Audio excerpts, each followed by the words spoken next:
Bienvenidos y bienvenidas herboristas a este nuevo video de Puente. Mi nombre es Daniela Domínguez, soy la creadora de este espacio y quien comparte información sobre plantas. Hoy les quería hacer un video cortito y bastante conciso, dándole mis recomendaciones a la hora de elegir con qué plantas trabajar. Si bien no voy a enfocarme en qué plantas trabajar en cada caso, sino más bien cómo elegir las plantas dentro de, por ejemplo, una herboristería o alguna dietética o algún espacio donde vayamos a buscarlas, ¿sí? Lo primero que voy a decir es que desde mi punto de vista, una de las relaciones más lindas que podemos generar con las plantas es el cultivo, ya que el cultivo requiere de un vínculo, de una información, ¿no?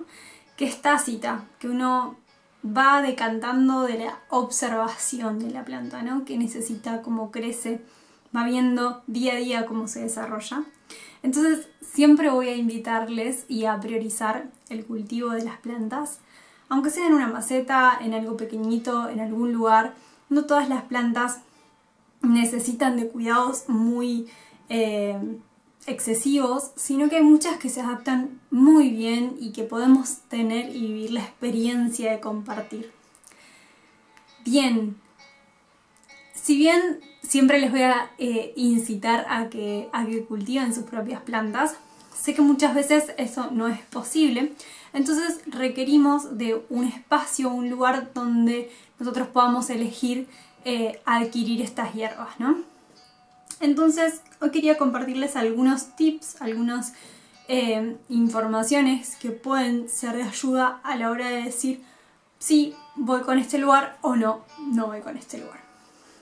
Lo primero y principal a la hora de elegir plantas es tener muy en cuenta nuestros caracteres organolépticos. Esta palabra me encanta porque básicamente habla de nuestros sentidos. Vamos a ver su color, vamos a ver su aroma, vamos a ver su sabor una vez que ya estén en nuestro hogar. También vamos a oler, a verlas, ¿no? A ver cómo se presentan. Como primero, recomiendo no elegir partes de plantas que estén muy pulverizadas. Si bien uno intenta como reducir el tamaño de las plantas y las plantas que llegan a nosotros justamente por eso, por el espacio que ocupan y el volumen, están trozadas. Muchas veces si hay pulverizaciones fuertes no podemos reconocer la parte de la planta con la que estamos trabajando. Y esto es importante, porque no va a ser lo mismo, por ejemplo, si queremos una equinacia, tener la raíz que la flor o toda la parte aérea, ¿no?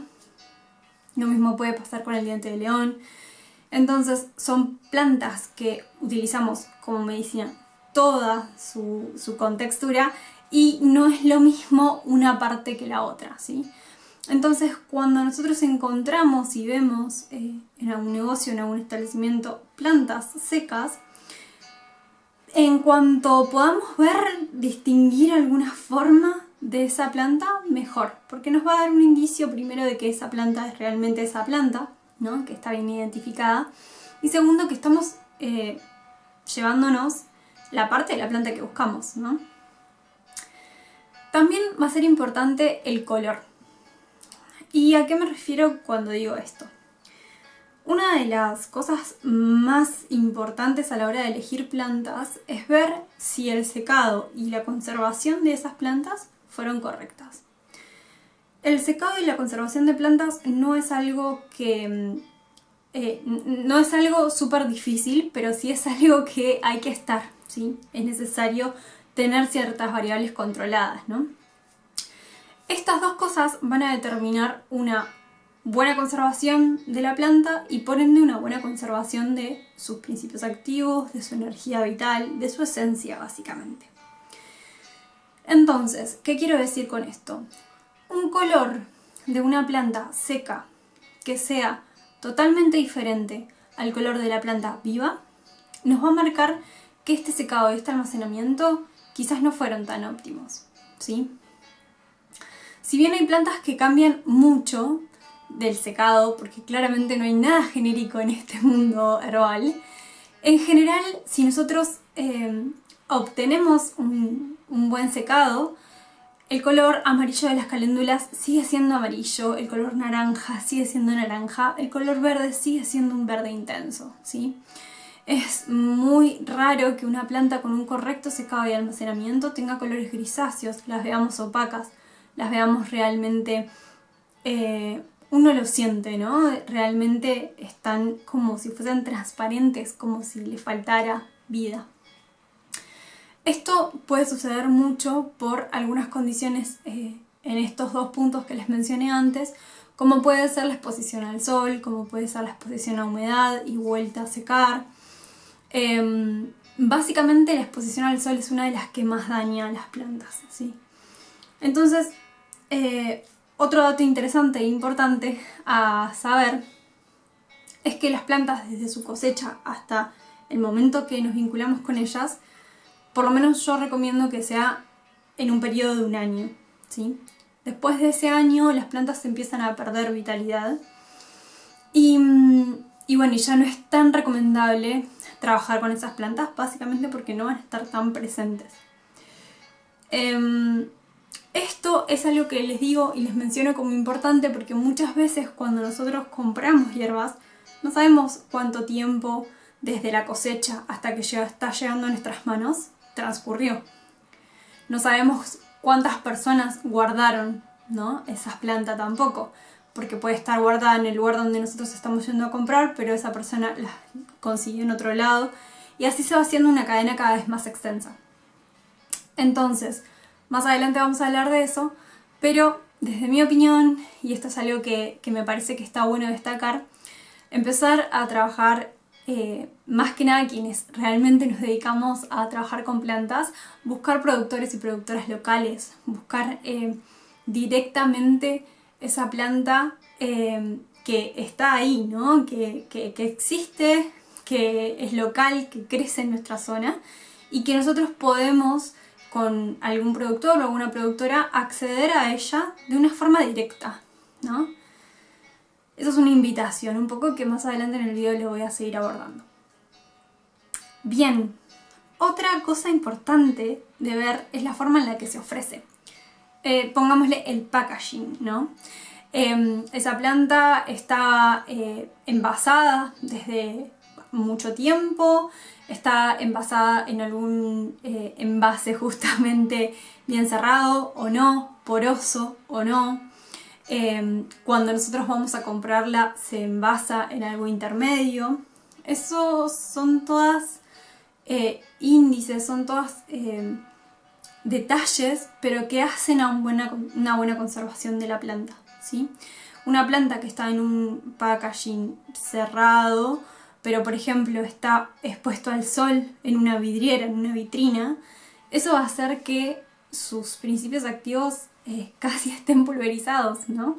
Porque se oxidan muy fácil. Eso lo vamos a ver reflejado en el color. También lo vamos a ver reflejado en el aroma.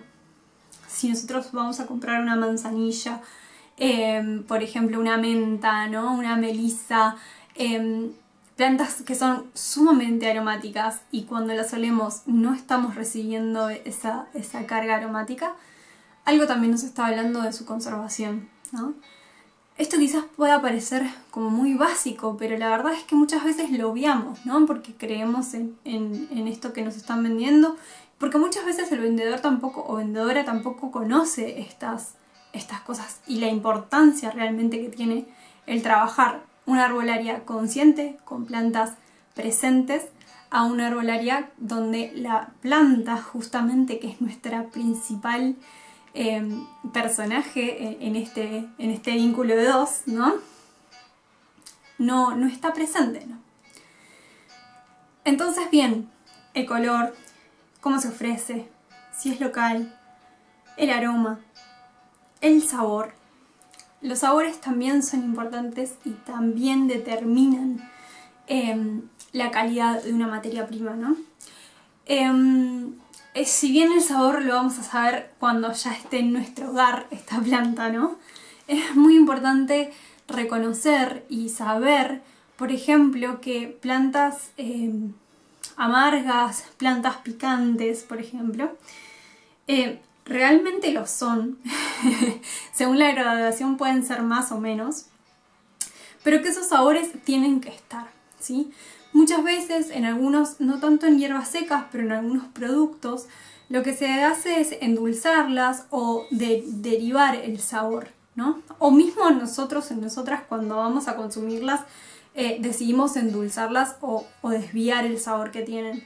Y es importante respetar el sabor de las hierbas en un tratamiento medicinal, porque cada sabor tiene una acción también y nos está hablando de la personalidad de la planta. Bien, entonces vamos a evitar pulverizaciones, vamos a, digamos, priorizar cuando se ven las partes de las plantas, priorizar esos cultivos locales. Ahora bien, sí es cierto que hay muchas veces que estamos utilizando plantas que hasta a veces no crecen en nuestro territorio, ¿no? La canela, por ejemplo, el clavo de olor.